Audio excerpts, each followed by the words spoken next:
seen Lisa lately? Hmm? Have you seen anything of Lisa lately? For a couple weeks. I sent her a quick text. She didn't say anything.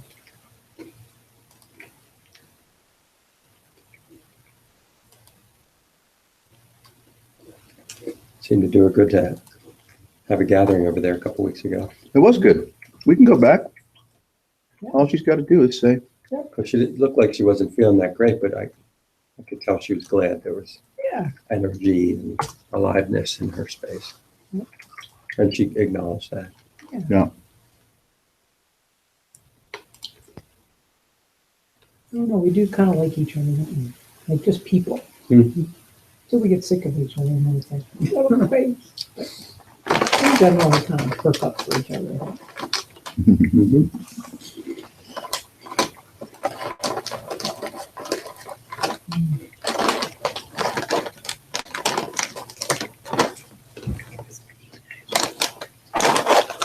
All right, what did I just do?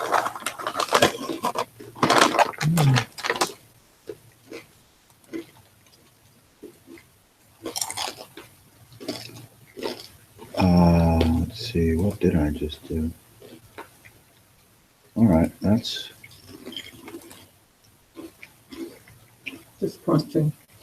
Mm-hmm. I don't know what I might have done something all fucked up here. I'm gonna start over again.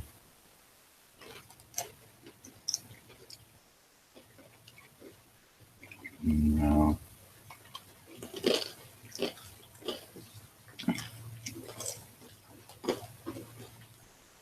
Don't know what I did.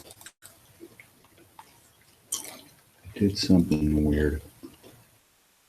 An egg clown. I take it you're not online yet. I'm working on it. I thought I had, and then here I am. Yeah, we're still online. After True Confessions.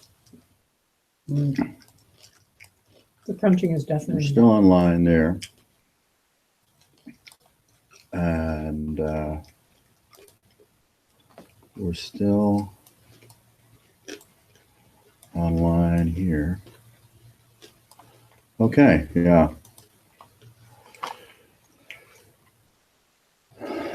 Okay.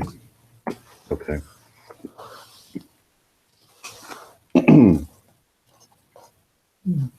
Very professional audio video crew we have here at the Night Sky Sangha.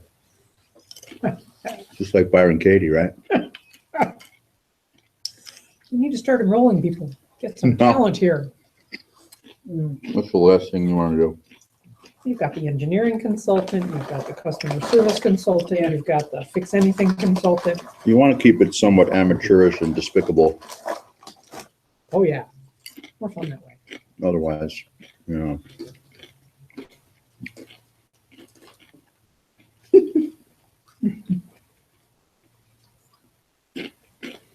Before you know it, the Muji people start showing up. You know that.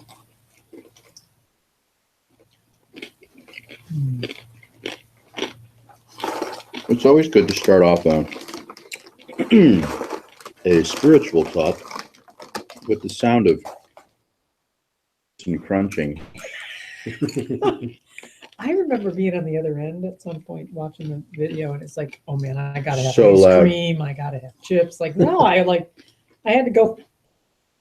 Yeah, It was important. so obnoxious. Mhm.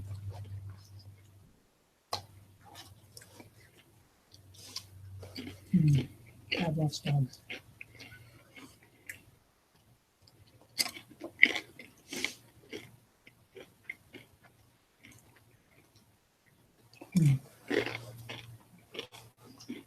I'm thinking about the whole like gathering with other people thing. Mm-hmm.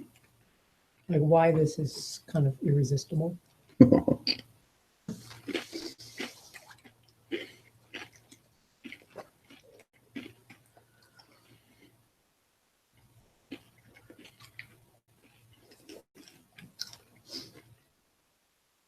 Maybe it's like one big hologram. The more pieces you have, the more clear the picture.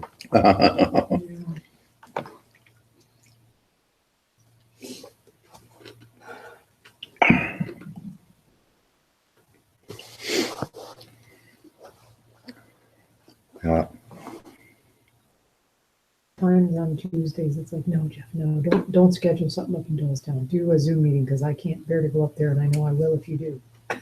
No, Like, Mhm. it's just funny. And some of it is habit too. yeah, It's sure. like habit. Or going this night and. There's a little more than that. Some of the gravity here is.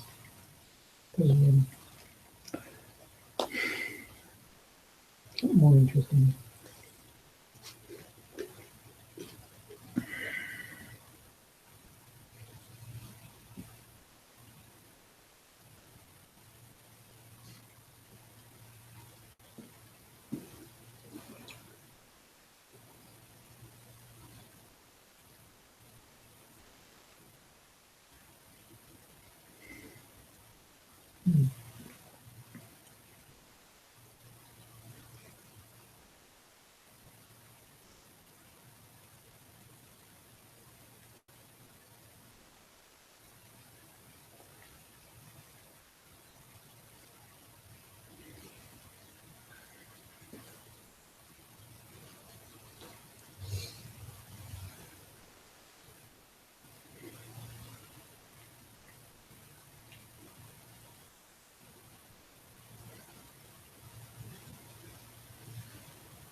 It's kind of funny is that as the frame of reference melts away, the frame of reference for suffering goes with it too. Oh, shucks. It's like, even that's like not really, I'm not saying there's no suffering, but I spent a lot of hours at work because I think I'm gonna take some time off next week. Get the project done at home and, I'm cruising through the corridors at work today and, the frame of reference for that particular kind of suffering I've held on to for a long time. It's like, what if there's just no problem? What if I'm just like in this flat roof building? Yeah. Maybe it's just.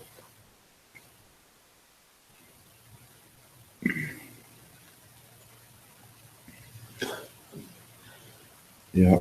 It's like you start to lose explanations for how things, for your reaction to things. Explanation.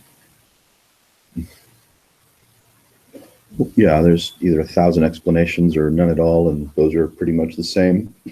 My favorite is this. Seems like the right thing to do at the time. That's a good one. Very good one. Why not? Or in Jeff's case, it seems like the wrong thing, so I think I'll do it. Right? Yeah. Mhm.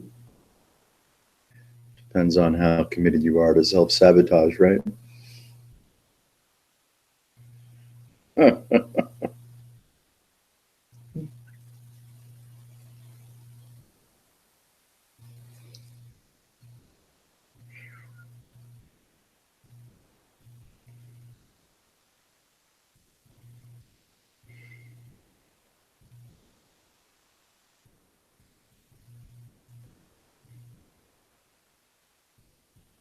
There's a helplessness.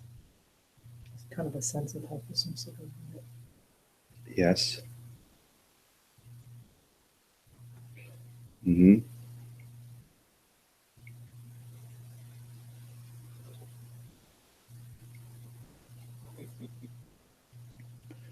As the tsunami of realization gains on you, you know, all kinds of reactions may occur.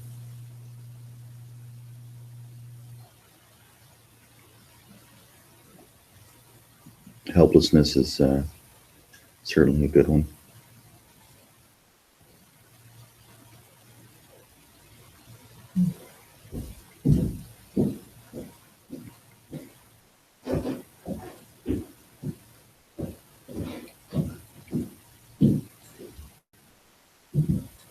Hello. Hi. Hey. There are chips. She heard the crunching and had to come. Yeah, she heard the crunching.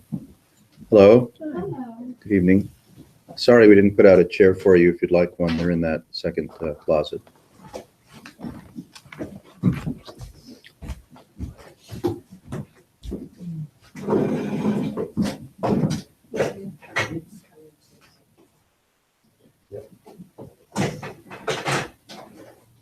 And that helplessness for me, it usually translates to just like.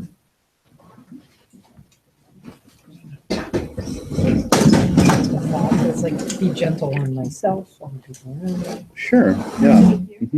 And then sometimes the clarity is anything but gentle. Are you? The clarity is like. Will we? Yeah, it can be very zzz. Yeah, right. Got that far yet.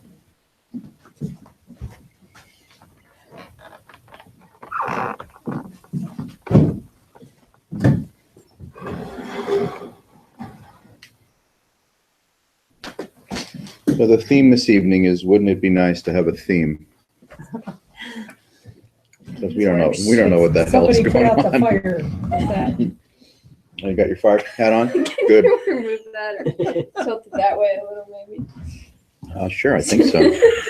She's gonna, you gotta sit down. Show and Show tell. them your hat. No, She's not doing it. I don't think I'd make a very good fire chief. Oh. Nan, on the other hand. Here's a she question. If I needed a fire chief, I would appoint Nan. Since we have nothing to talk about, we can go to the chat room. The question is, what is the nature of present attention? As if anyone could know. Next question. With or without the fire? With or without the fire hat. This has no nature, but nature never quits. That's not explainable. It has no nature at all, but whatever it is, doesn't quit. And that just can't be resolved through, what would you call it, Newtonian language structures.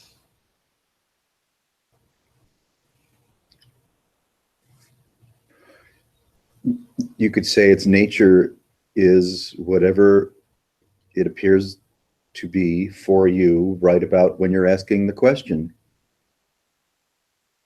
And you might discover that in responding to a insightful question about the nature of present experience or awareness, you can see that you're never going to find a satisfactory answer, because this can't be objectified. The misery of self is the habit of objectifying that which can't be objectified. So therefore, the harmonic of self is a phantasm, is a ghost that is in a more or less constant state of panic, insisting on its reification or assertion, or what's happening to it or what's not happening to it, and then who's to blame and who's responsible. So that's just a frenzy of association, a frenzy of madness.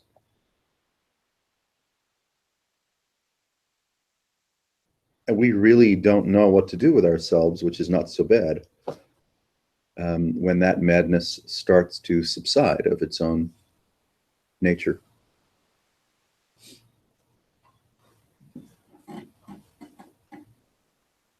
The misery of self and the misery of apprehension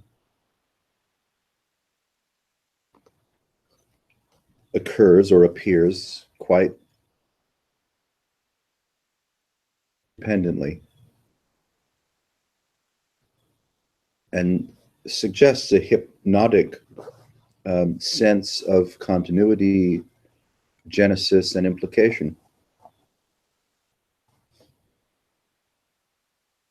which scores the symphony of your life.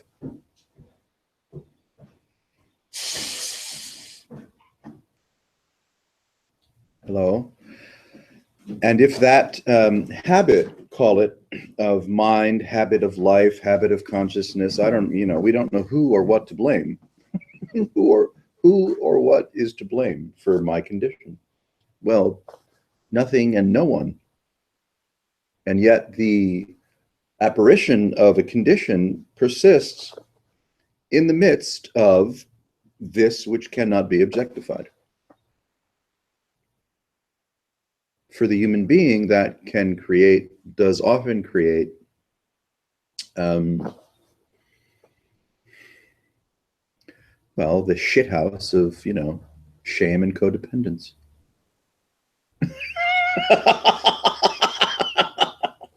Was okay. And if you are suffering consciously or otherwise from being a shithouse of shame-based codependence, then you're a sitting duck that wants to exploit you. Most commonly, gurus.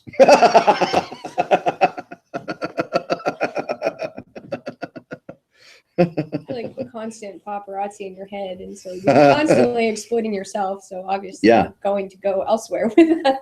Mm-hmm. Yeah. Yeah.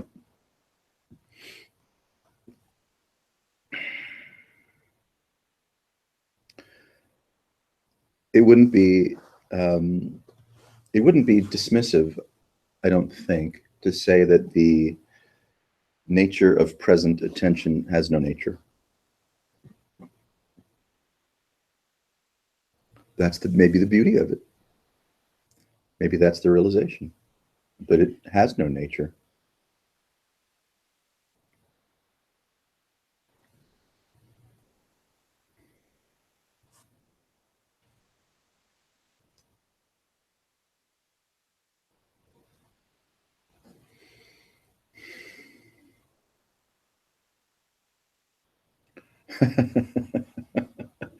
So whatever content or context appears to be arising in your mind, right, etherically, makes it appear as if you are the product of something and that there is implication. But you're not, so there's not.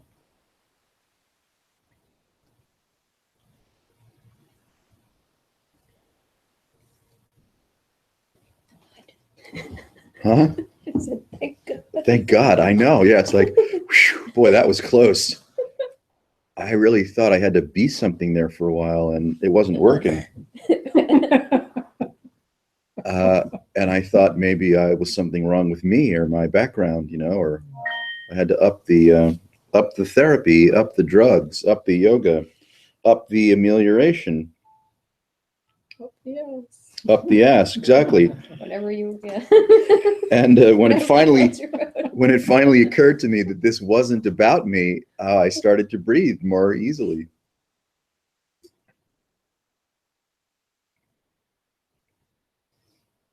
See, that's the difficulty with worshiping a person or a place or an event, or even worshiping one's own exotic spiritual experiences. By worshiping something that appears, you continue to enroll in the myth that this is about something and that there's an implication, or that it might be worth being sacred. And boy, what a relief that it's not. It's not worth being sacred. That's a load off. I mean, the cosmology, whether secular or religious or spiritual, of the myth of humanity has a lot to do with admiring sacred persons, turning them into gods, having them be your best companion. That's the game we play, is one up, one down. Okay. It gives you a frame of reference. It does I'm better create than a this frame person, of I'm worse reference. than that person. That's right. It's all part of the game. Then through this species-wide conditioning of worshiping gods, well, some of us want to become one, in whatever field you're in. It's just achingly painful.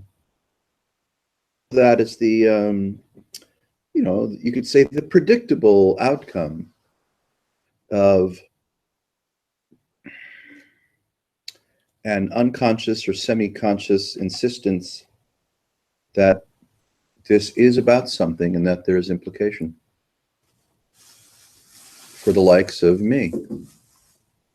That it's not about anything and that there is no implication for the likes of me is thrillingly and or disturbingly liberating. And it appears to, let's say, take or require or benefit from some repeated exposure to your own irrelevance to find the joy in it.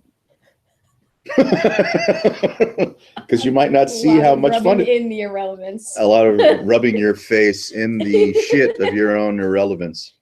That sounds right. No, it sounds about Feels right. good.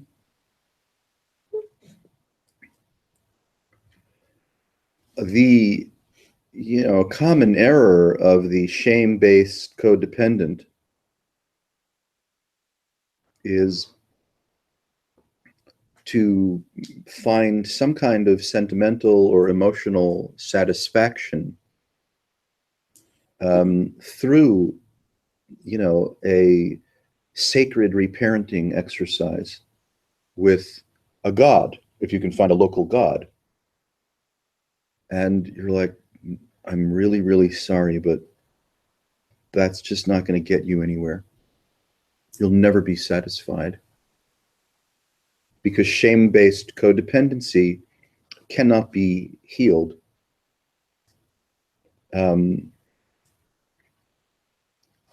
More commonly, if one's lucky, the identification and the clinging to the despair of it all, well, it evaporates.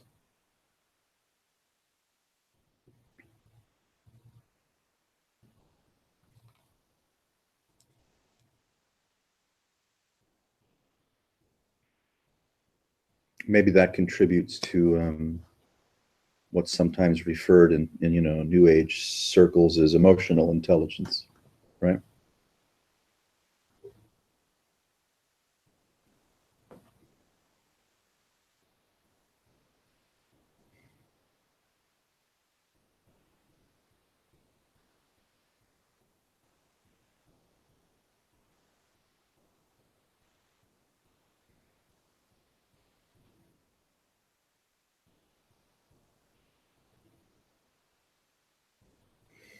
The habit to conceive,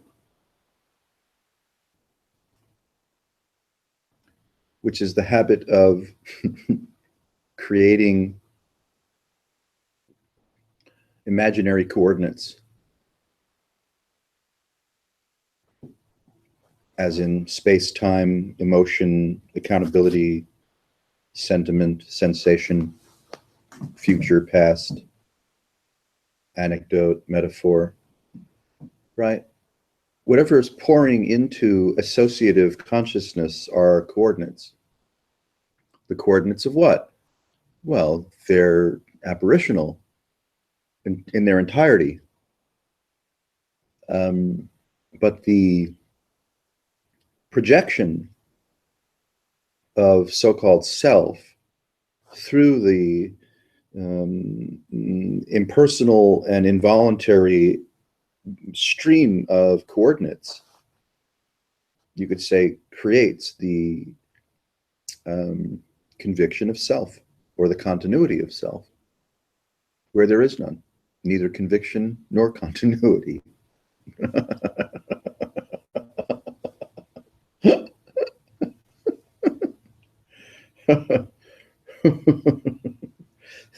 But in order to have a formidable set of problems, psychiatric, emotional, and circumstantial, those are made out of this streaming association of coordinates as the body as the person, as the one slighted.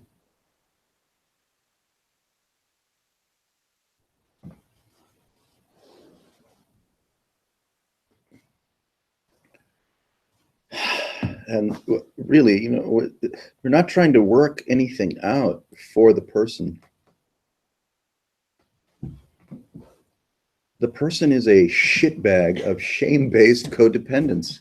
It always will be. Don't think that you can turn the shitbag of yourself into something that, you know, someone else should hear about or be attracted to. Give it a break.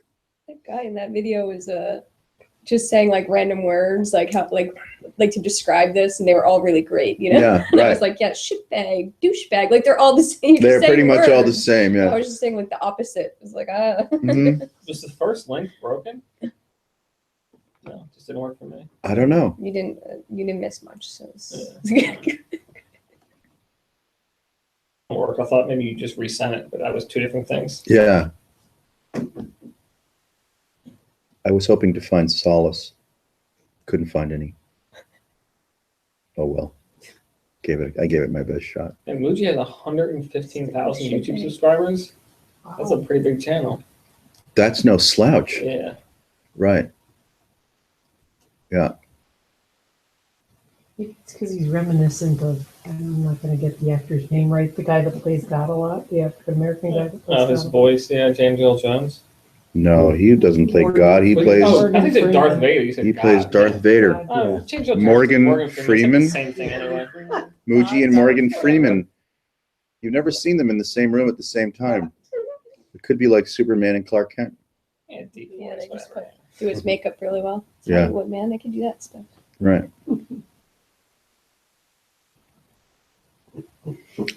Look, this is just terrible. Face it. I'm pretty comfortable. Okay, I'm glad. Depends. Yeah. Yeah, all right. Clearly I stand corrected. I'm good with terrible, but they're happy. I can give you stories of terrible. You have to bring in something other than just what's here. This whole, you know, sensual drama field comes about uninvited, comes about involuntarily. That could be seen as terrible. When you Well, get that, Yeah. there's no manipulation. There's no. Yeah, it's just like, I mean, feel this, you know, it's like everyone wants some kind of bliss or something, release, bliss, ecstasy, you know, Godhead, spiritual, whatnot. And they're like, why do you want that? I'll tell you why, because this is terrible. You want it to hurt less. You want it to At least feel, get distance from it. yeah, Quite a right. bit, as much as I mean, just look how terrible it is. You didn't sign up for this. It comes about without permission. I mean, this has been imposed upon you. The fact, if there were one, that this is felt. Consciousness has been imposed upon you without your permission. And you're like, oh, what the fuck? It happens every morning about 5:30 for me, and if I'm lucky, I can go back to sleep. And then it happens again about 6:30. I'm like, shut up! Yeah, exactly. I want to sleep somewhere. It's not working. And we learn how to negotiate with this uninvited consciousness through education and conditioning and eating and being trained by whoever it is that trains us. And we're like, well, I'm not ready to kill myself, so I may as well make the best of it and get a job.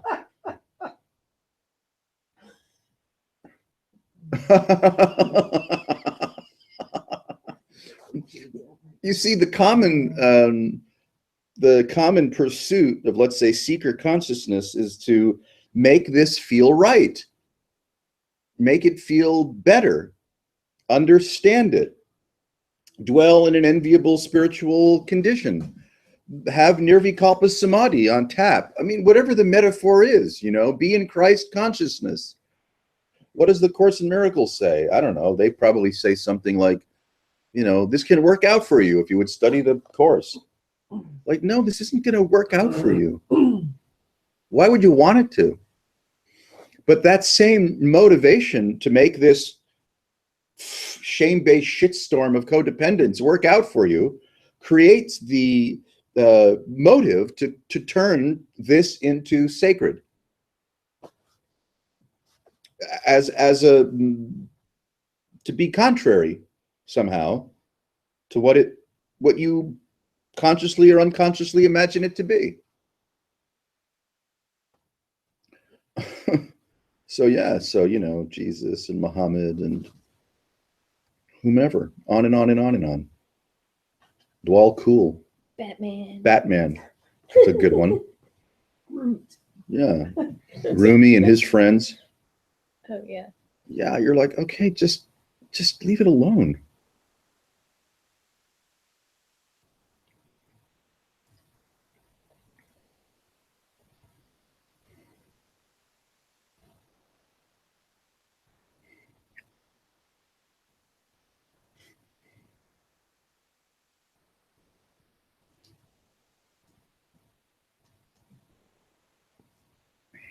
The irrelevance definitely seems uncomfortable sometimes. It can. Yeah. I don't want to be irrelevant. That Mm. irrelevant. I don't want to be irrelevant. I mean, maybe a little, but not. I mean, I want to that be, much. I want to be successful. I want to be a healer. I want to be a channeler. I want to be a medium. I want to be a guru. I want to be a teacher. I want to be accomplished. I want to give people dietary recommendations. I want to be a life coach. Love the way that as you age, and if you're at all aware of it, it's like, it's just marching right towards you that you're ultimately going to be absolutely completely irrelevant. You can't miss it.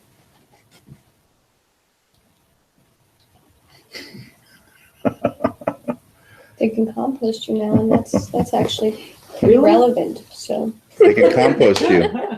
I can sign up for composting? yeah. Very good. Finally, I This contributed doesn't- to a flower yeah, garden. This will keep you in the game. I think you used the wrong tense there. It's not composting. It's Even in being death. composted. Compost Ted. That's right. That's good to do. Yeah. Do we, whatever we is, I, me, my, I'll speak for myself. I'll speak on your behalf. Who cares? Sue me.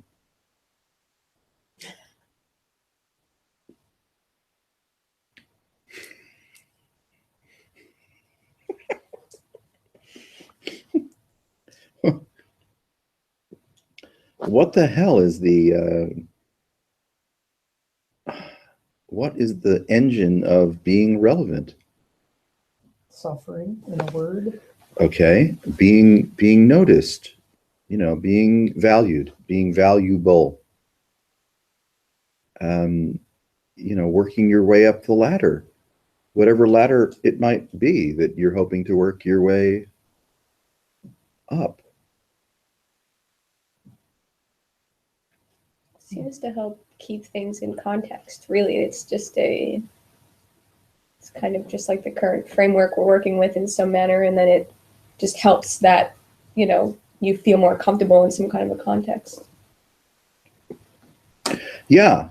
Yes. The catch-22 of the sense of self is that it's, terrible when you really look at it. But then we're so good at justifying it and making it or ourselves feel comfortable in its midst that we become, surreptitiously proud and remarkably defended when it comes to our accomplishments.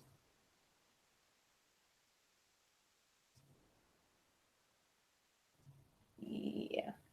And that for sure includes the dance of so-called enlightenment.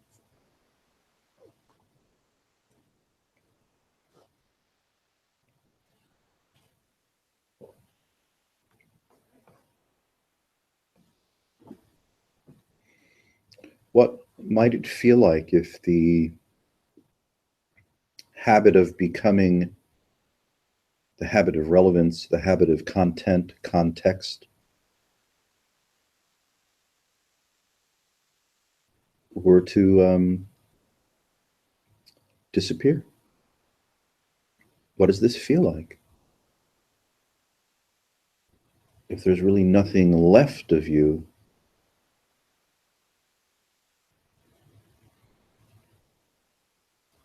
what does this feel like if you're not embroiled in imagination?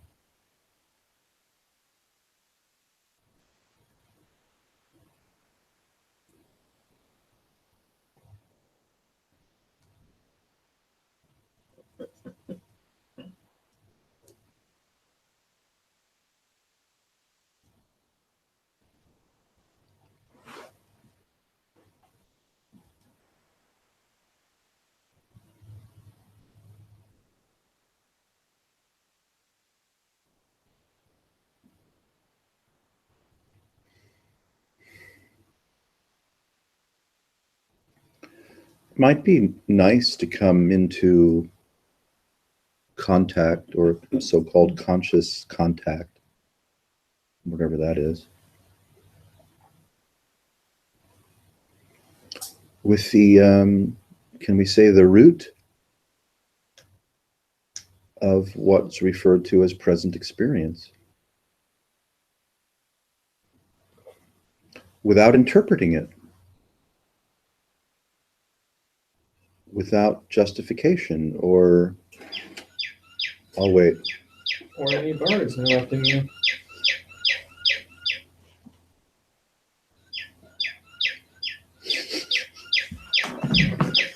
It was way too serious. I needed a little yeah, something to mix with. Or it'll take you down a peg or two. yeah, that's right.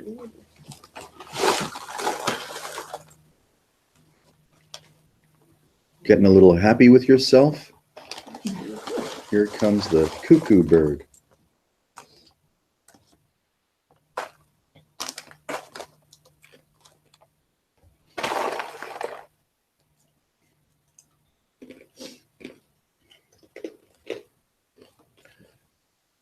Would we rather have a portfolio of personal inventory to resolve, or Just sit and take it. no, but that's another. Sure, just take it.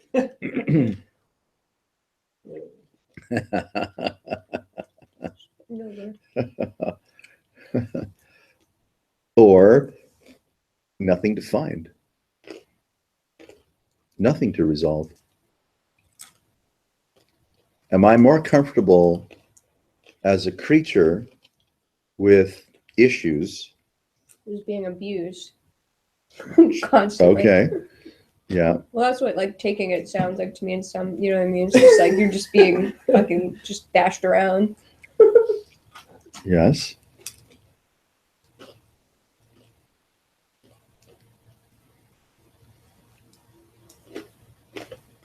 You say would you rather as if there's a choice. Well, sure. You know, we're just toying around with, you know, how consciousness can track hypnotic suggestions. Not that there's choice.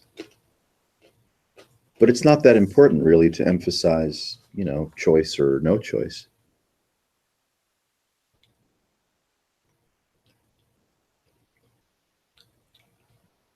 It constantly comes back to the like not to thing over and over and over. You have to somehow have other in there.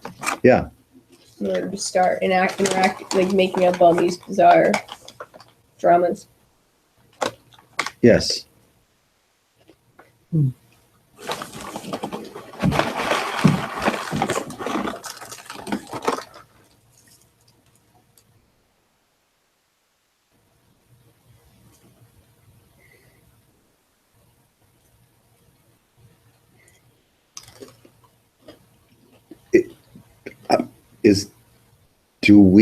Does one need to do something with oneself?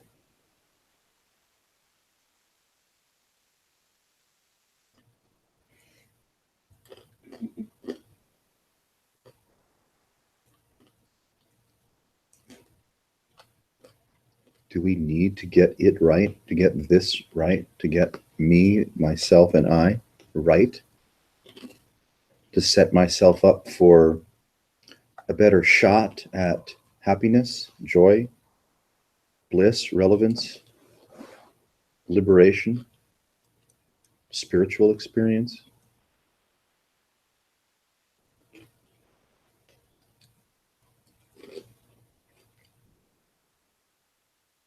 I don't even care what it is. Terminal illness is cool as long as it's something. You know? Better than nothing.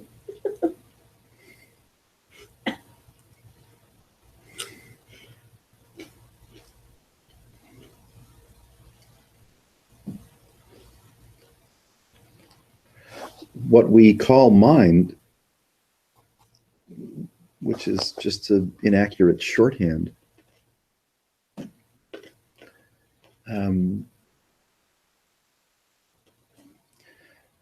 could be felt or seen as a movement, an impulse toward orientation. Orientation for whom? Orientation for what? Well, we don't really know.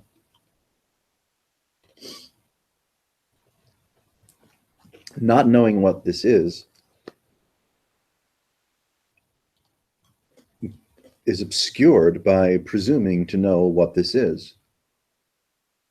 And once that presumption is lit, then the insatiable pursuit of content and relevance and context ensues.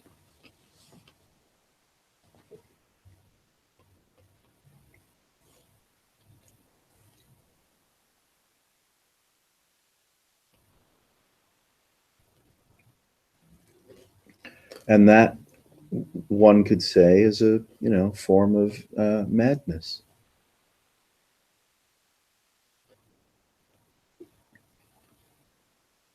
An expression of an insatiable idolatry.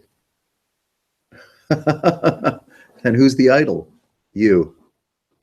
It's totally like paparazzi. And like, what is he doing now? What do you think she'll be doing in the future? Yeah. What did you do before? Yeah.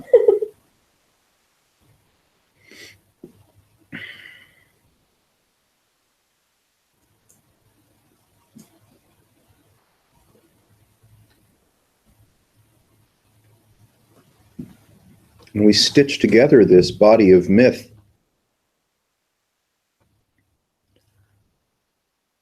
by presuming that whatever memory is, it's an etheric impulse that appears in what we call mind.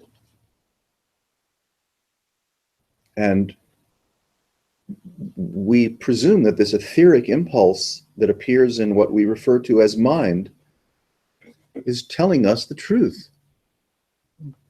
We insist that it's telling us the truth. That, you could say, is the reflex of creating context and continuity.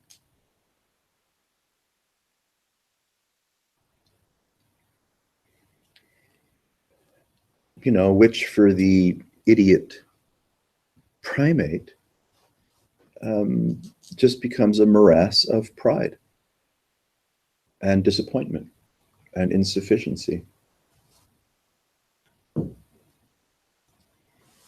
Okay.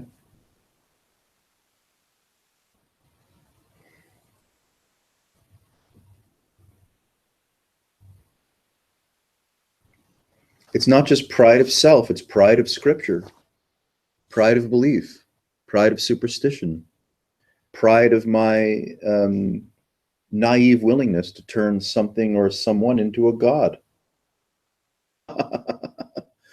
And then jump on a horse, grab a spear, and kill in its name. Kill and convert in its name.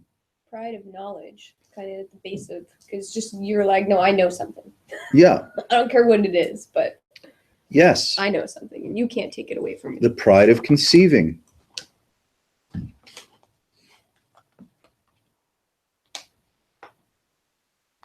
If you're open-minded at all, you can't help but notice on a regular basis how misguided you are. It's like life shows up all the time to just blow out of the water everything that you are assuming. And sometimes it's small, sometimes it's big.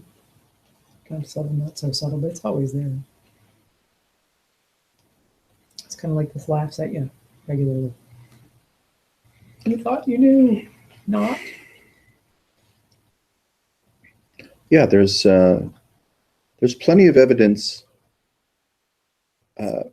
to take you down. Like an overabundance. Yes, could turn out to be like more than I really thought I needed. Ever needed to know. But yeah, there's plenty of evidence to take you down.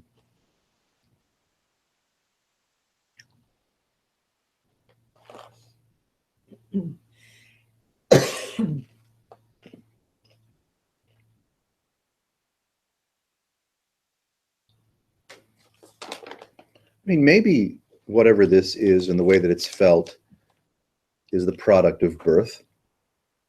Maybe not.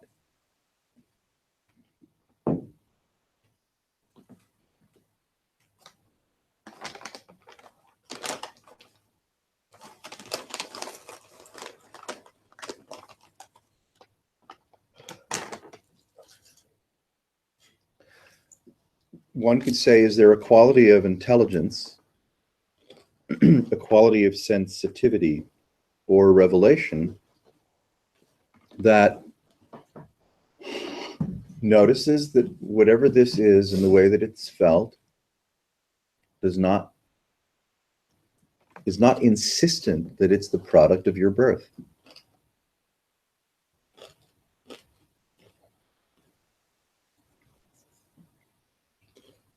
Perhaps the harmonic of being or the harmonic of consciousness is not the product of birth, is not dependent upon, right, the replication of the biologic.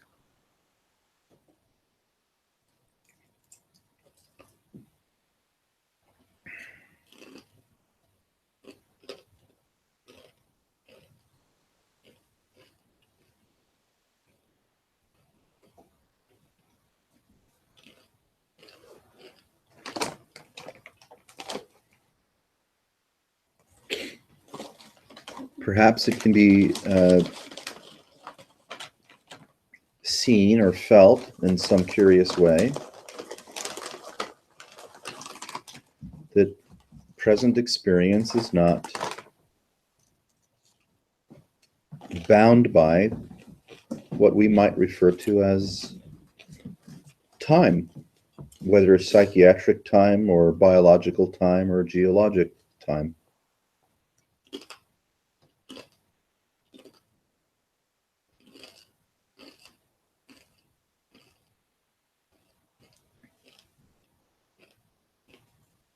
That ever-changing thing seems to really imply time.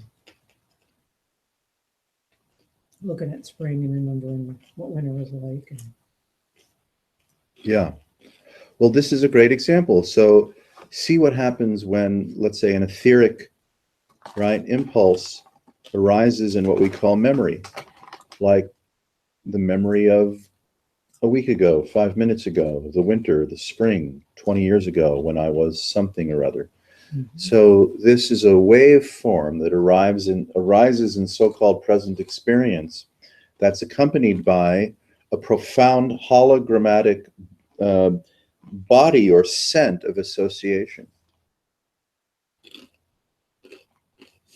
And we presume that arising of call it a full-bodied recollection, which could include aroma and sentiment and sensual response, is sure. that's actually telling us the truth. That arising in present experience is actually capable of counting or parsing time. Yeah, Yeah, and you have a photographic record. that's right. Yeah.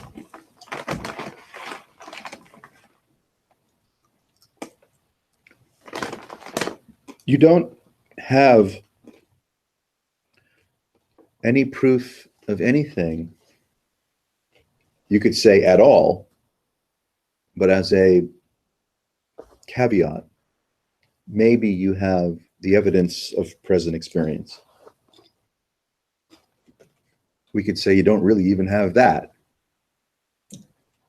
But at a minimum, you have the evidence of present experience. And the idea of the past appears only in present experience.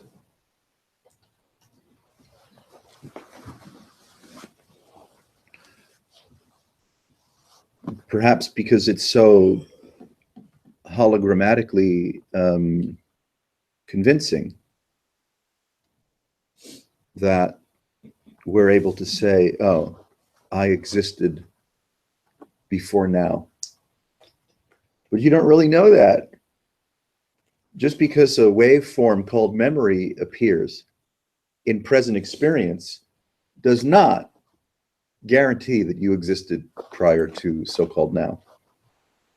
It's not really proof of anything. It's not proof of anything. It's the same mechanism by which you can envision what it was like last winter or what your house looks like in the living room right now. It's Yeah. the same mechanism that could have put a big pink elephant right in the middle of us. And see does. it. It's the exact same thing. Yes. And it's no more real. Yes. Right. Right. But and so you can see how easy it is to create a body of pride based on the hypnagogic and hallucinatory imposition of memory.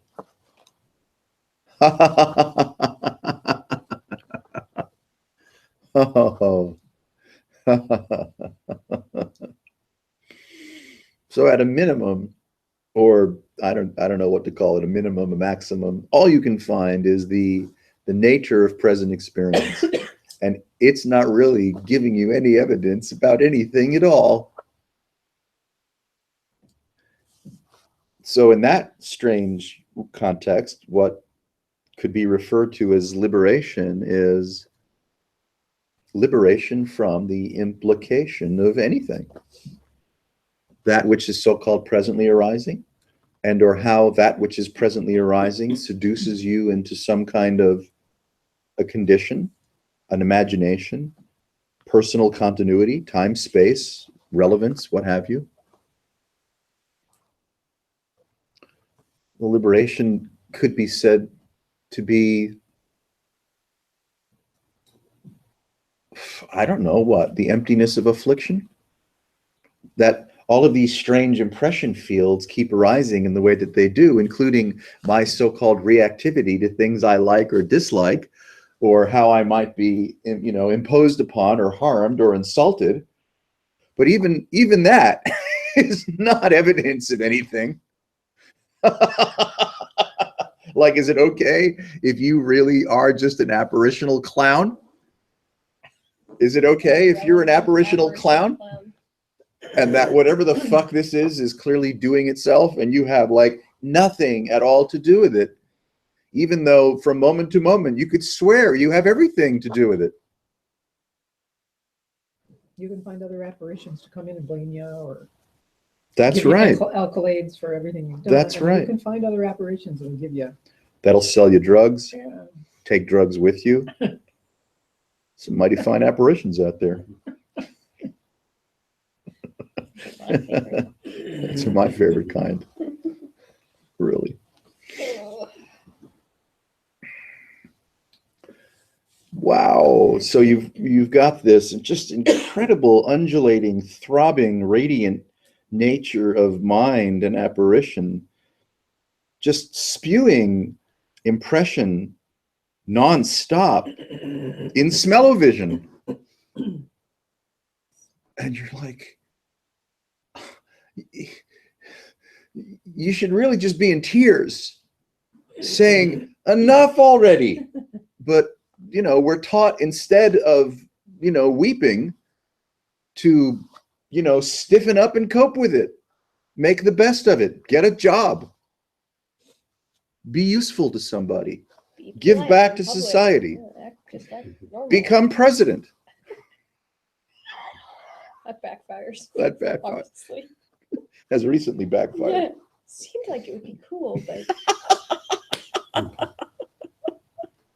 In grade school, they always said it seemed like a good thing, you know? Yeah. Let me see if clinical narcissism can actually destroy a 200-plus-year-old democracy. Yup, I think it can.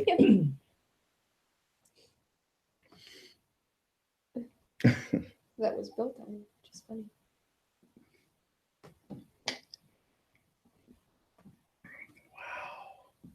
Look, we don't know what to make of this at all. That's the good news.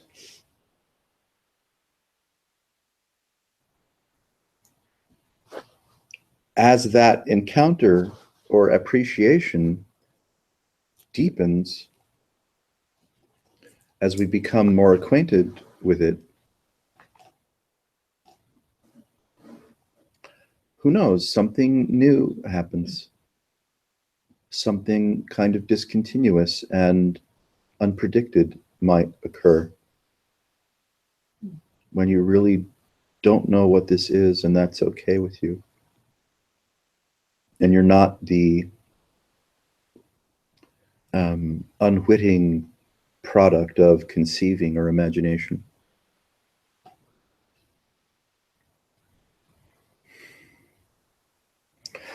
And you're not driven by the movement of angst, suffering, and therefore the relief of that angst and suffering as the meat puppet.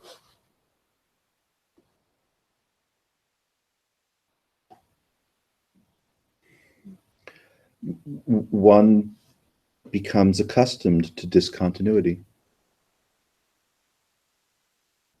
to the effortless cessation of conceiving.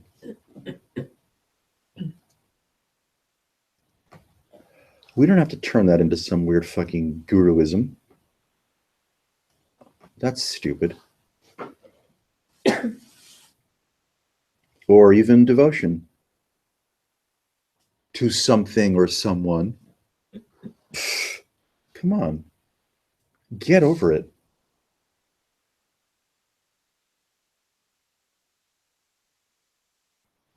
If you're on the, devotion roller coaster for a while, well, enjoy yourself. Get the most out of it. Sing Hare Krishna. Eat cumin and coriander potatoes. Have a personal relationship with Jesus if you can. I'm all for it. But there's no precursor or approach to what this already is. There's no advantage to how you might roll as an aspiring, yogi.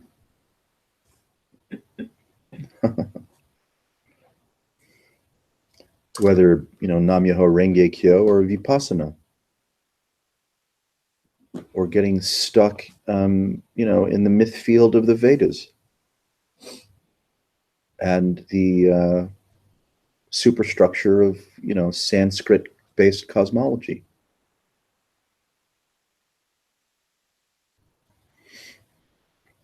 That can all just fuck off.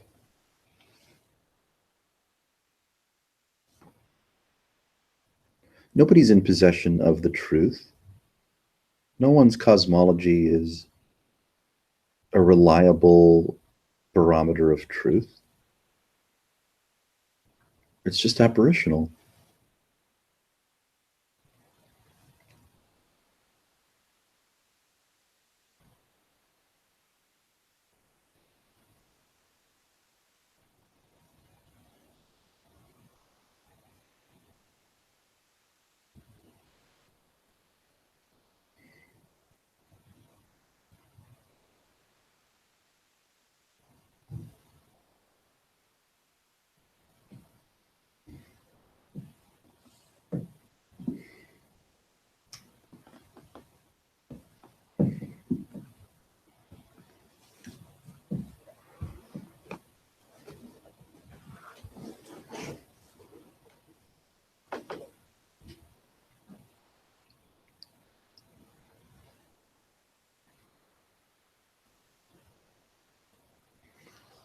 It's not possible to resolve the imagination of yourself.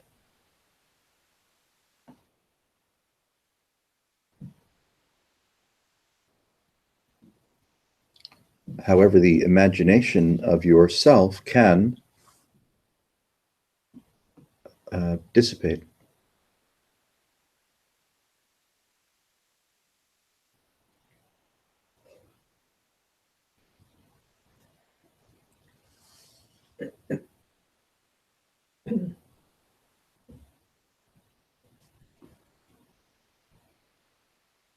There's like a reflex with mirrors to like look for myself. I used to do it a lot. I don't do it much anymore. Mhm. It's really hardly there anymore, but it's like looking for myself in that mirror. Sure. Like trying to find out something through looking at that reflection Yes. doesn't give you shit. Doesn't give you anything. I don't really look in mirrors much anymore. Yeah. It Sort of shows. perfunctory. Thanks.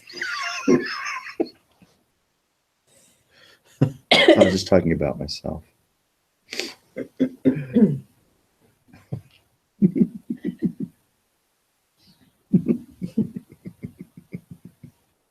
Well, this is impossible. Really, it is. It's just impossible. This is just like, yikes, shit.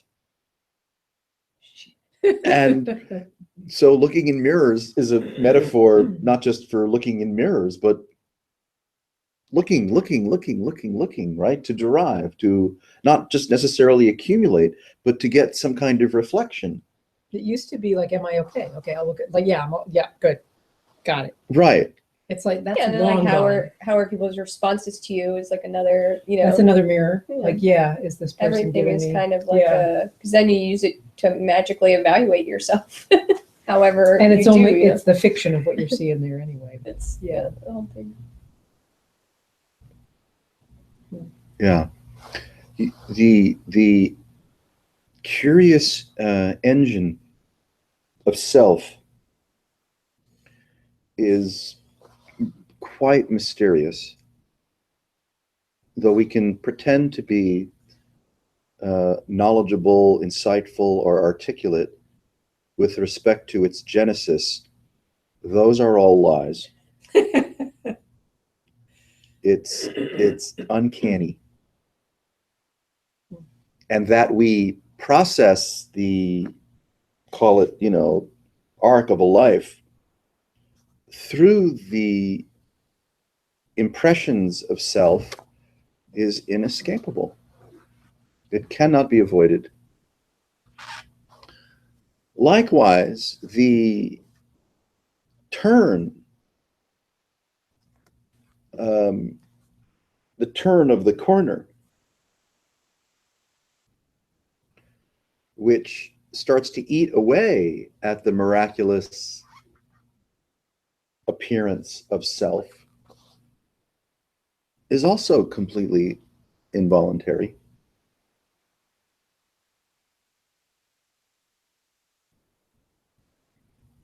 And as it dissipates and relaxes again and relaxes again, and you notice, let's just say, maybe fun or curious symptoms that are worth talking about, that reflect shifts in your identity field that are showing up in a very novel fashion.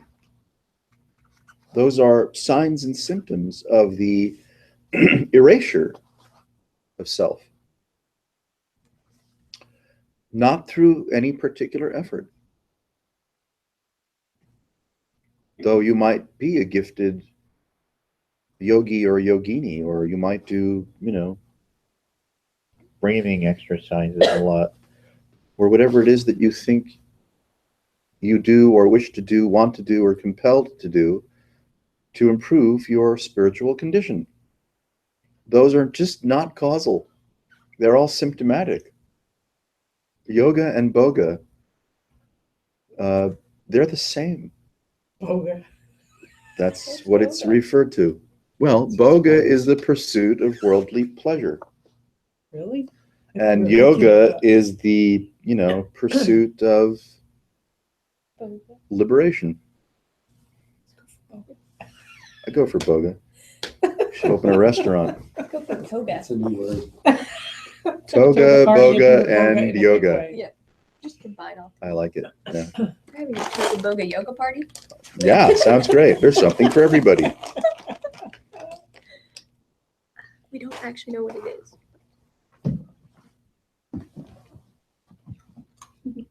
This is absolutely without reference. And there's just so much reference, I don't know what to do with myself. Then those are not mutually exclusive.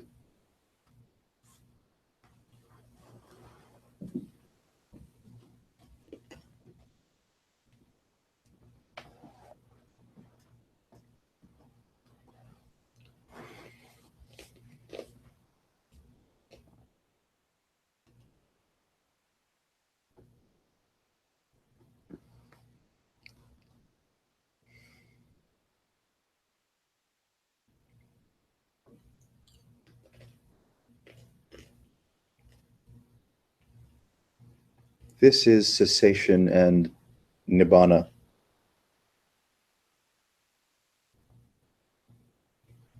Go figure.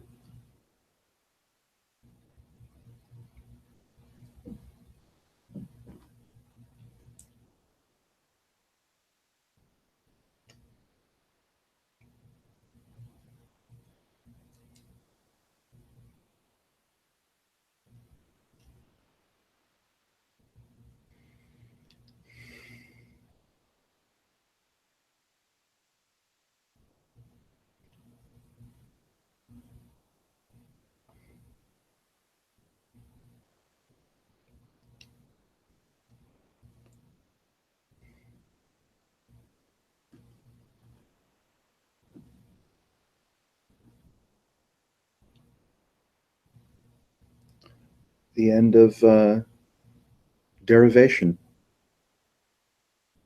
There's nothing to be derived from experience.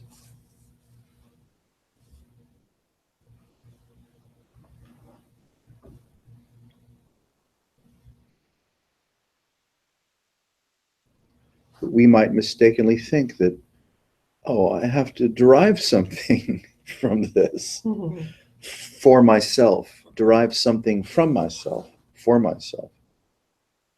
I have to be better at how I feel, what I do, how I am received by other people. Well, when you're not comfortable, of course you want to derive something. When you're not comfortable, you want to do something with it, get something. Yes, fix it. yeah, that's right. We could say it's a chicken or egg kind of thing, right? Is the discomfort trigger the reflex to derive? Does the magical association or impetus to derive create the discomfort? How would you ever? No one could. There's. Yeah. That whole thing starts to get so screwy. I mean, you could come up with way more different versions and varieties than those two Right. of anything, and you're like, so it just leaves you hanging because you're like, Yes. can't. Ramesh used to, say a funny thing. He says, "Of course, there's cause and effect. You just don't know what came first." Or what if it's just like a Something like that. complete energetic waveform and they all happen together Yes, because it's just a piece of whatever. that's right. The At land- each point, it's the entirety on a wave. That's it. It's like I don't know. There'd be no. The landmark people said it was just an effect. It was just like effect, effect, effect, effect. Okay. So, no cause, or that the It was like it wasn't like a like a chain that you could trace back. It was just like one thing just affected the next, affected the next. Like the dominoes were just sort of in the middle of the track. mm-hmm. And trying to like place blame here, say this caused it to start, or you know. Right. He's just sort of in the middle and Fun. He's just going. Mm-hmm. Just going. Yeah.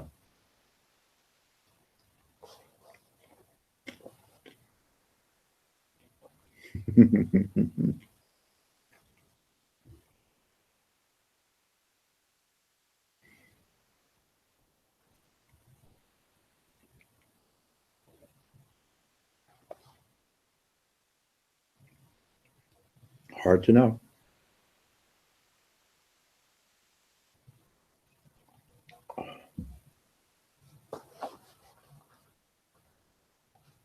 Everything's just kind of like a strange, instantaneous download. That's why it's kind of funny when Paul Hederman's like talking all about these downloads. Like, what isn't a fucking download? It's Yeah. like- Find something that's not. Nobody's not getting downloads here. Yeah. This is a download party. Don't think you're so special. Yeah, the drive never runs out of memory space. Yeah. Yeah. It's massive. Mm-hmm. Yeah.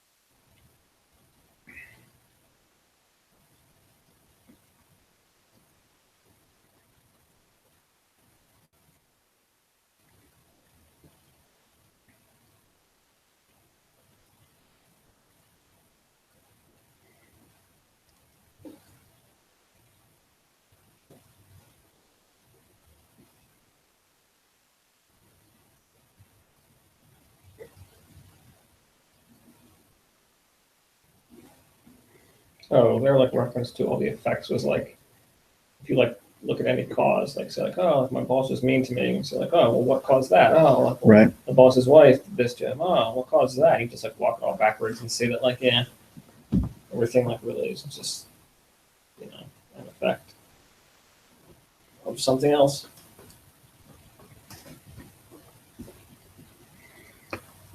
Yes, we can pretend to trace back the imagination of what's so to something prior.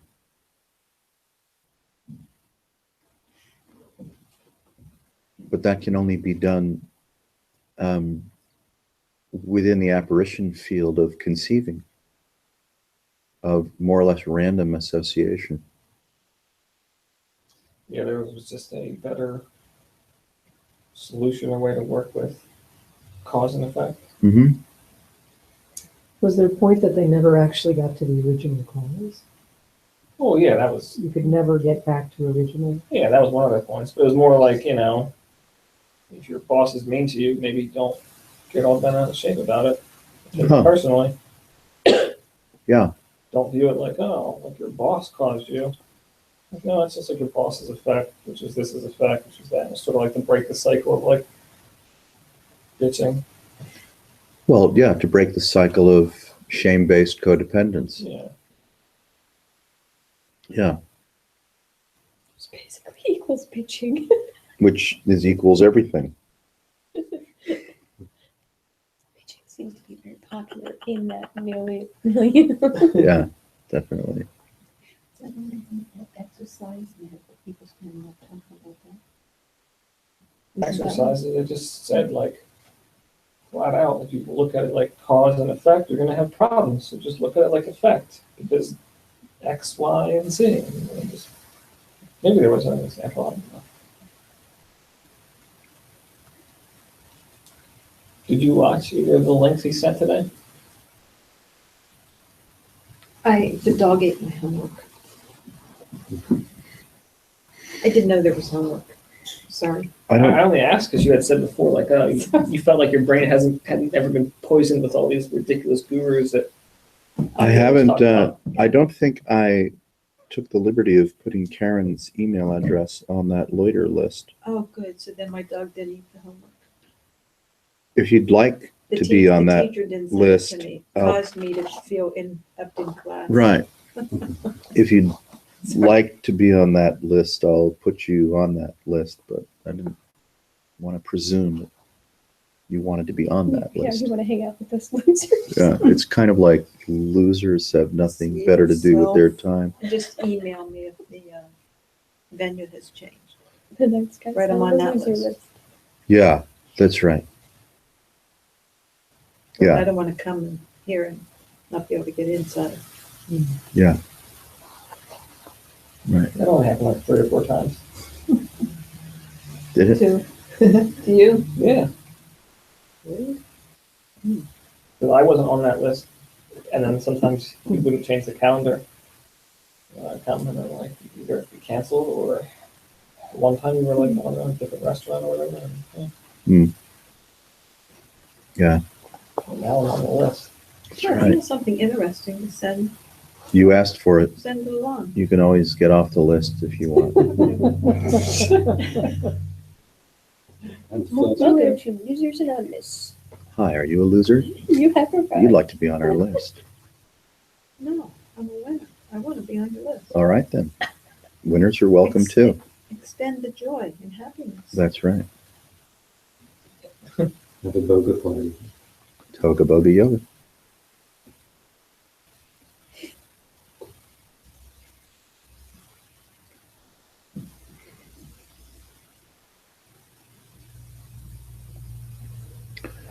The, the seeker stays in the game,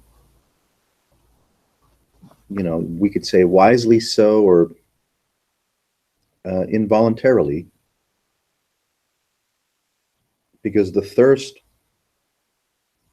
for zero is strong.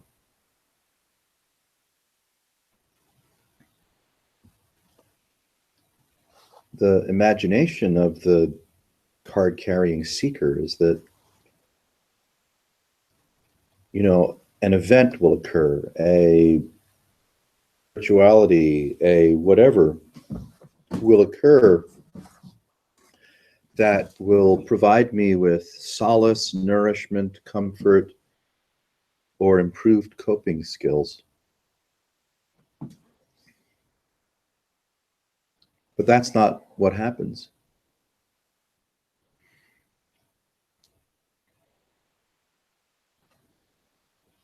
What happens is that the myth that consciousness imposes upon you exhausts itself.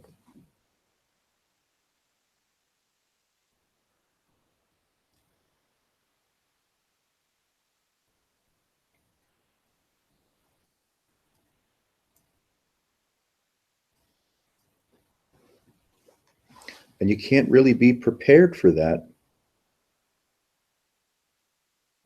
because we're so conditioned by or enamored of the fundamental nature of identification that we can only imagine that amelioration could occur through circumstances, events, and sentimentality. Where it's not possible for us to take notice of the potency of rudimentary erasure.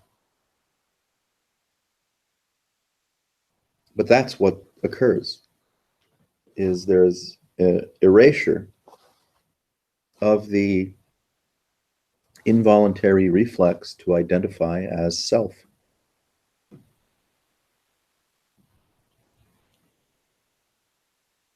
Which relieves one of the need or the hope for winning in the apparitional field of one's life.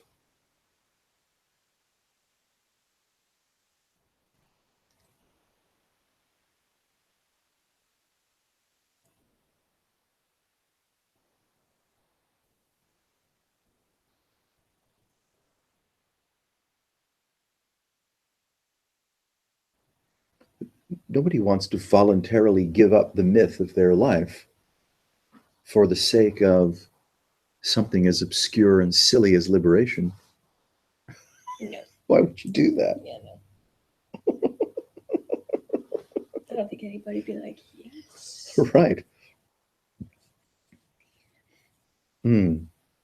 So what we want for the longest time are, signs and symptoms of amelioration, or signs and symptoms of winning, or signs and symptoms of improved and or reliable coping skills. Like effect, which for some can work for a while and, worth every penny.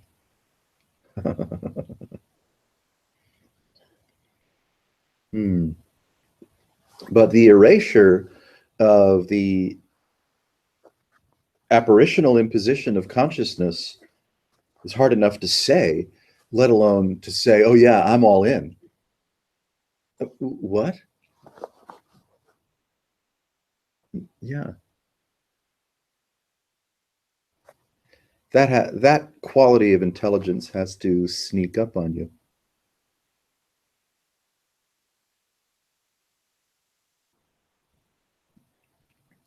So you're informed by, call it silence, or you're informed by stillness. You're informed by cessation.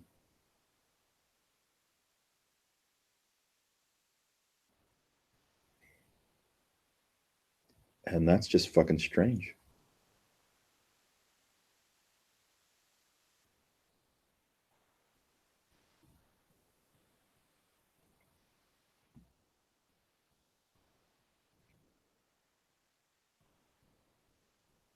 It doesn't need to be ecstatic or demonstrative.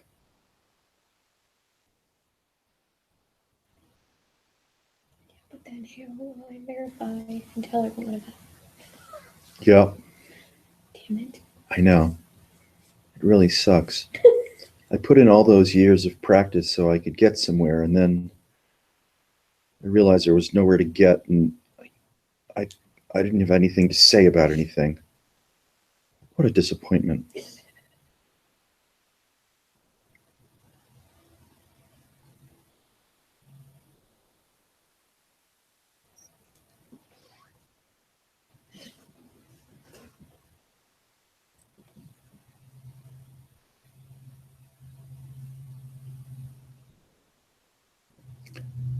It's kind of curious that present experience is the demonstration of cessation, is the demonstration of emptiness.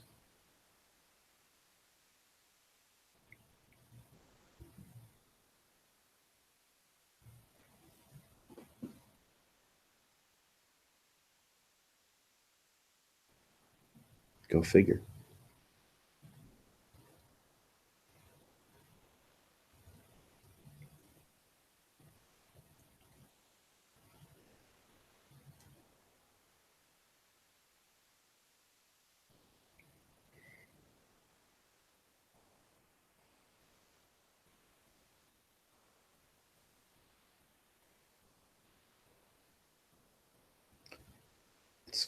It's lovely not to have to make anything of yourself.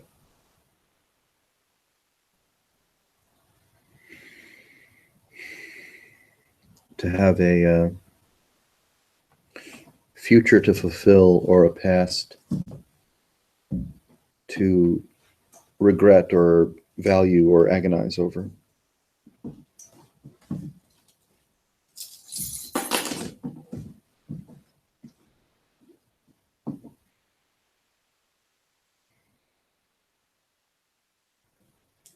You don't need to have a philosophy of self.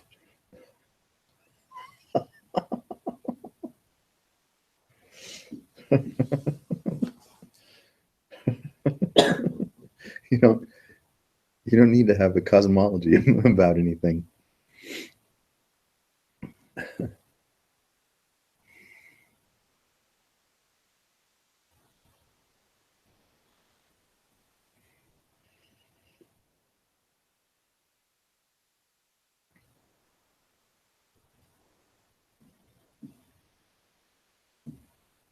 Present experience does not need rely on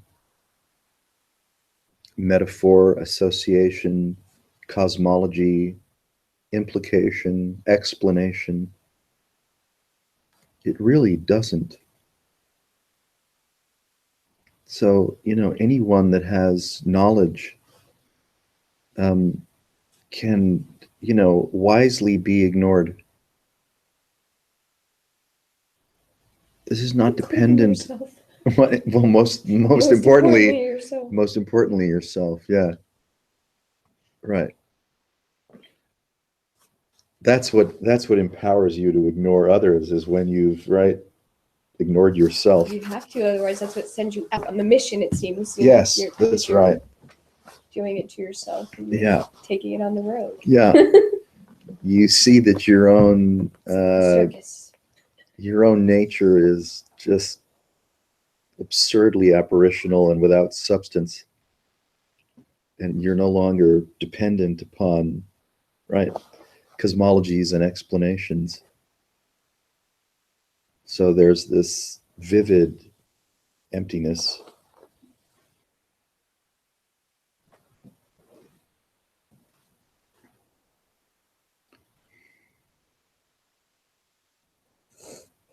So it's easy to see the transparency of consciousness at large as your own transparency is revealed to you ever more intimately.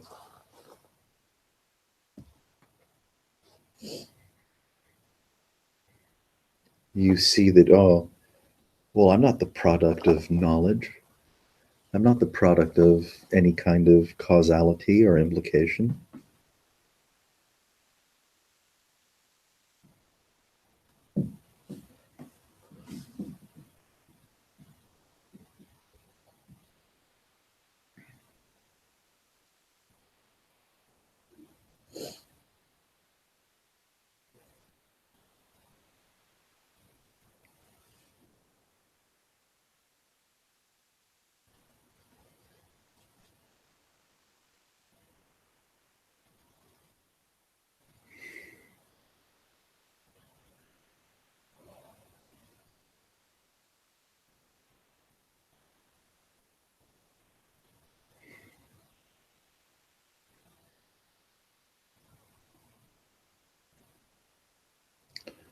Yeah, what do you do when there's no more, so what about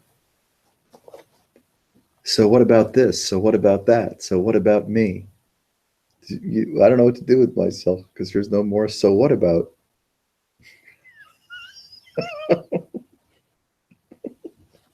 it's, it's not like you know anything about anything. You don't.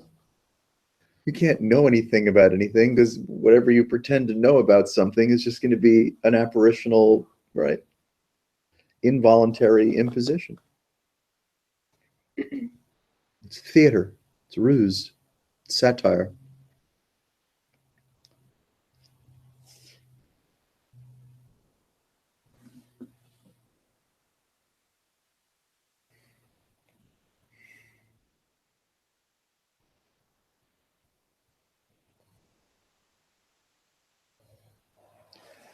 Peace is not an accoutrement of someone at peace.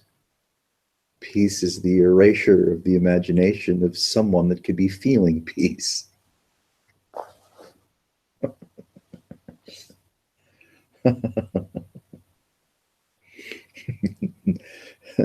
We want cool spiritual feelings to be experienced by us. I want to feel this. I want to feel that. I want this and I want that. And peace is not an accoutrement of self. The erasure of self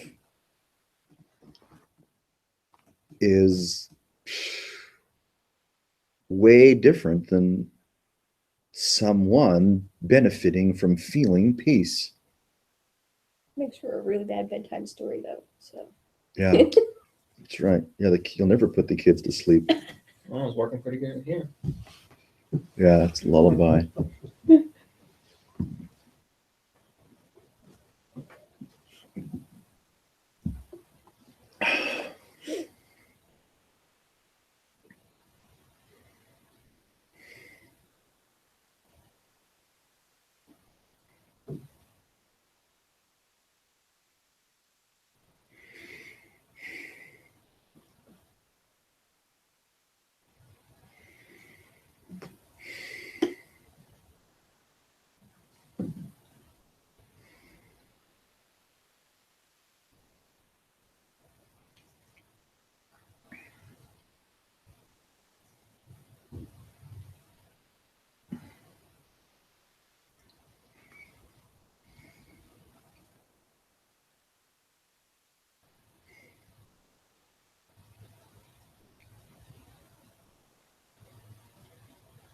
So was that person satisfied with your answer? Which one, when? The question. Oh, I don't know. There's a few friends kind of enjoying each other's company in the chat room. They've, long forgotten about us, which is the right thing to do. I wonder if they forgot about their question.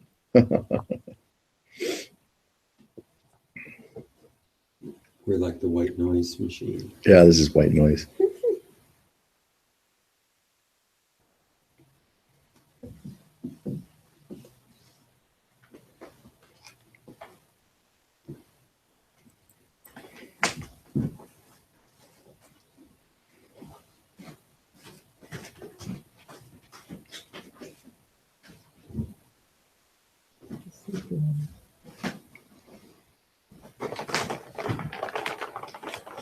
There's nothing like napping and snacking.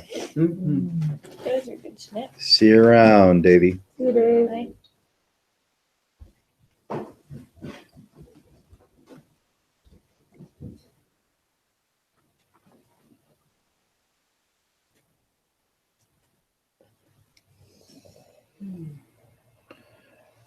I got nothing. Any questions? Anyone got anything? All right, to stir the pot a little bit. Sure. Stir the pot. To go back to Parsons from Tuesday. Where were we? Parsons, you're like bitching about him. That Tony word bitching. Parsons? Yeah. Oh, yeah. Him, how he's like selling like not being a self as like a enlightenment or whatever. Right, right. So not to couch it in terms of like this is like the true enlightenment is to not be a self, this or that. But like, is it at least accurate to say that if agency doesn't make sense as a concept, isn't it more accurate than to like person? It can be. I mean, I'm saying like there's two people. One person's like, I'm definitely a dude doing things. I'm an agent. Another Yes. person's like that doesn't make sense. I'm not an agent. right. Is there like a specific answer that like this is more accurate and this is less accurate? Yeah. I think that you have to be the one to answer it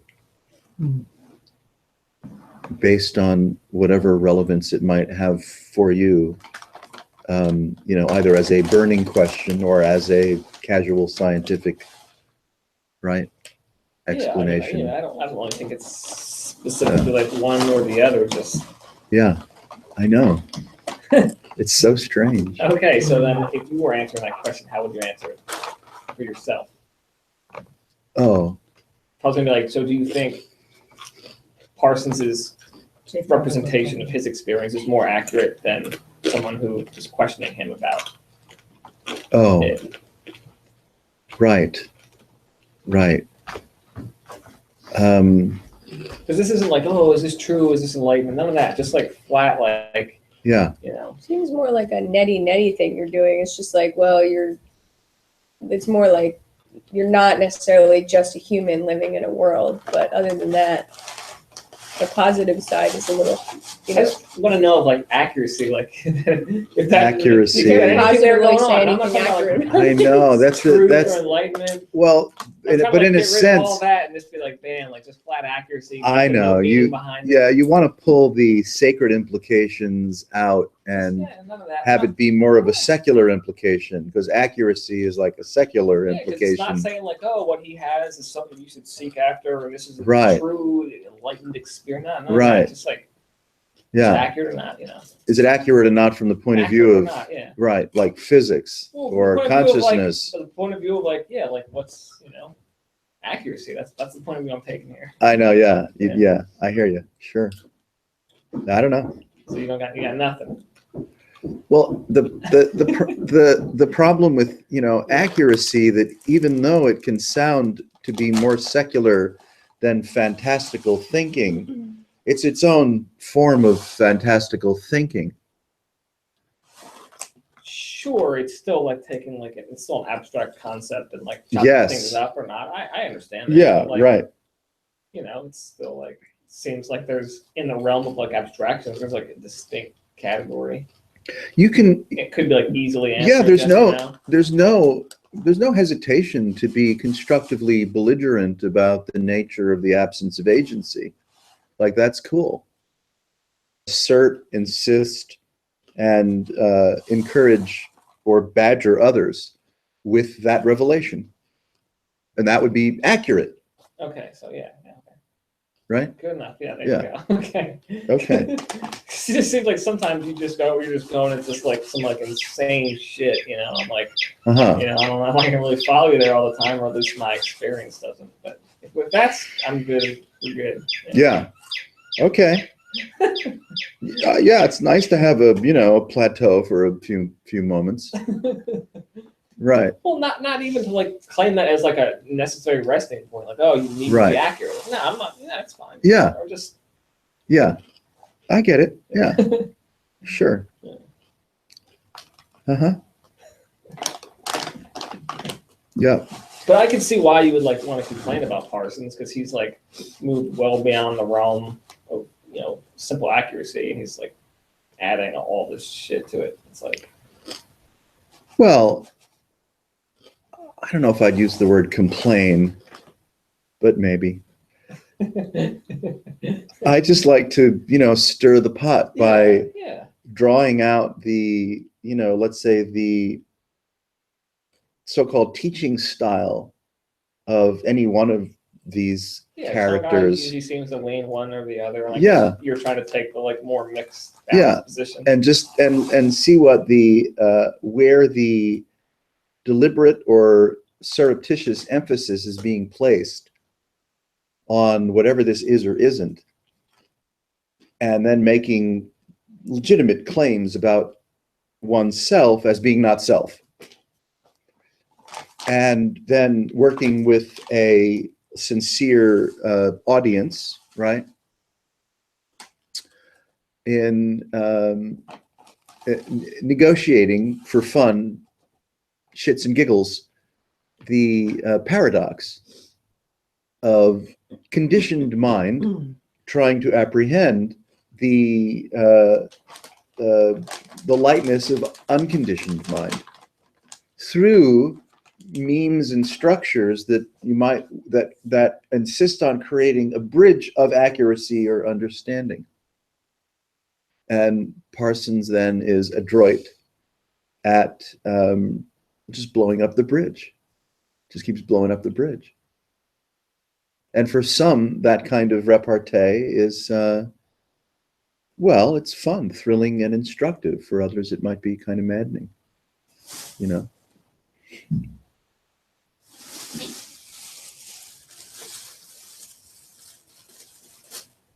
I guess the point I was making, and who knows what point I was making or am making now, there is none really.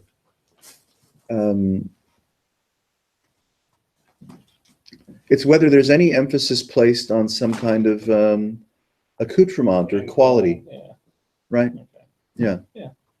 Yeah. No, I take your point. Yeah, it seems like pretty legit. Yeah. Yeah. I mean, but you have to, in a sense, you have to start somewhere. So if Tony starts by saying, "There's no self, let's party," that's okay. Yeah. Yeah, and of I course. can see how like telling someone like, oh, like your like experience of agency is like not really accurate. There is like sort of like a lot loaded in that statement. There sure is. But Yeah. at the same time, like it's like also you could be free to not take it like fully loaded. You could just say, yeah, sure, like, it's inaccurate. Yes. That's it. Yeah. Okay. What about it? Right. But nobody really takes it like that, I guess. At least Well, you're a gifted secularist. You can Well, I'm not saying I. you can personally think- take exotic Yeah. philosophies and make reasonable sense of them.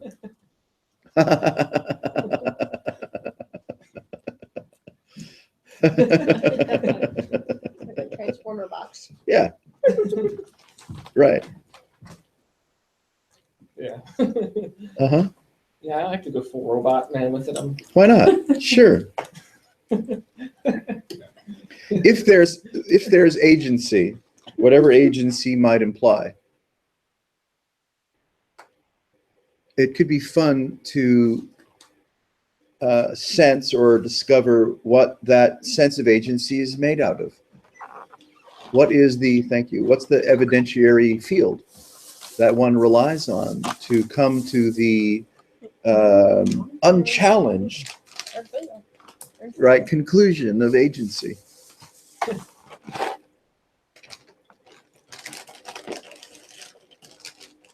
Yeah, the ghost in the machine. It's just there. I know, isn't it weird? It really is. Yeah. There's a ghost in the machine. And that ghost can take on a very formidable sense of durable, right, justifiable identity. And claim I 24/7. I think it's like particularly funny because I can't even like imagine a universe where like agency could be a thing. Like you couldn't like have Uh-huh. any creation that has agency. It's like, but still, it's like, nah, we're just gonna feel like we're an agent, Yes. do things that an agent thinks he would do, and it's Yes. just be like this crazy person. Uh-huh. Yeah. Yes. So, okay. So that insight could be said to be more accurate.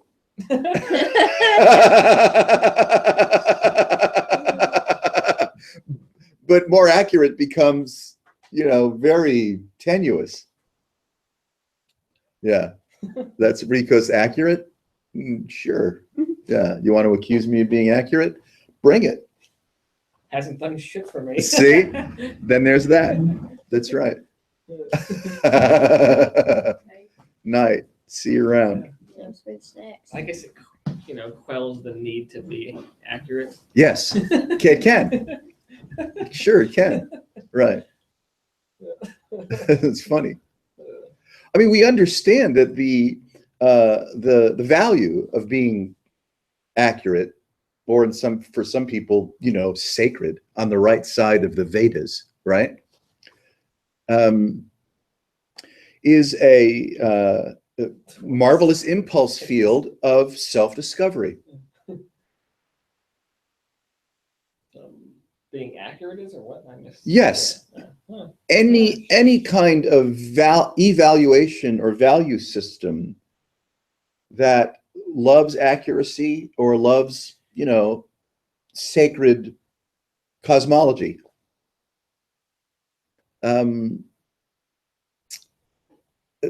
Well, tickles the ongoing sense of, agency.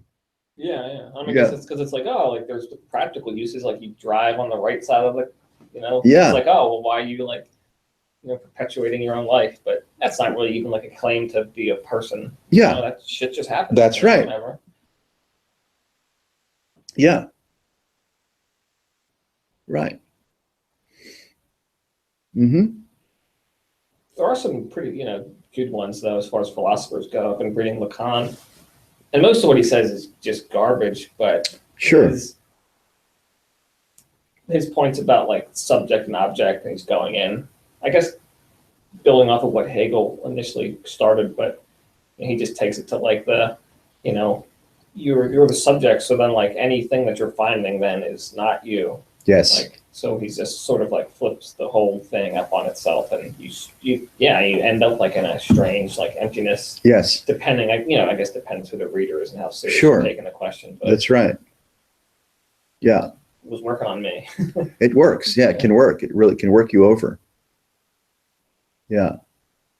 Mm-hmm. So it's fun. Are you a subject imbued with the magical capacity to find objects? Or by virtue of the shock of finding objects, do you presume subjectivity? And I'm not saying those are the only two. Yeah. We don't, what? We don't know. There's no discernible chronology in terms of the movement of experience as a fact-based field of observation to say, like the Tin Man when he finally got a heart. When the Scarecrow finally got a brain, said, the square root of the isosceles of the da-da-da-da is da-da-da-da-da. And everyone was like, you go, girl. Right? So in the same way, we think that, I have a brain. Now I can I can figure out what the chronology of experience is and discern with great clarity and confidence whether the sense of subjectivity is preemptive of the discovery of objects, or the discovery of objects, whatever that might be, presumes subjectivity. And it might be neither, both, all, none, ongoingly.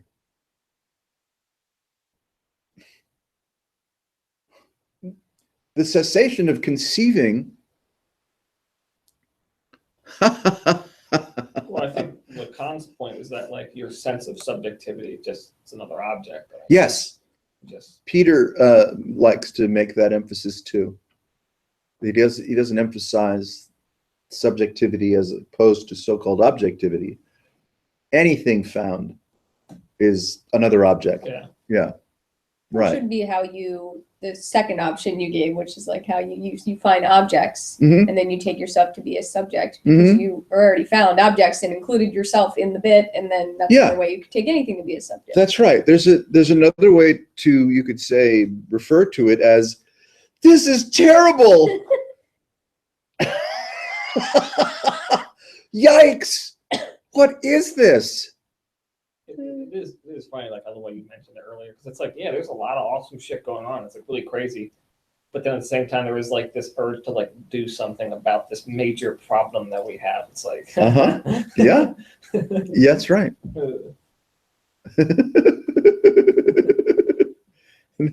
Whatever this is never tires of itself, and yet it's weary to the bone.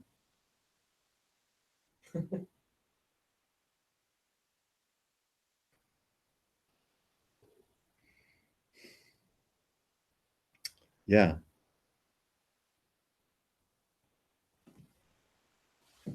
That wore me out. Okay, that's what we aim. We aim to make it so that it's possible to get a good night's sleep. Did you talk before I got here? Me? Yeah. I was sworn. Thanks for joining us this evening, friends, and we look forward to seeing you in person someday.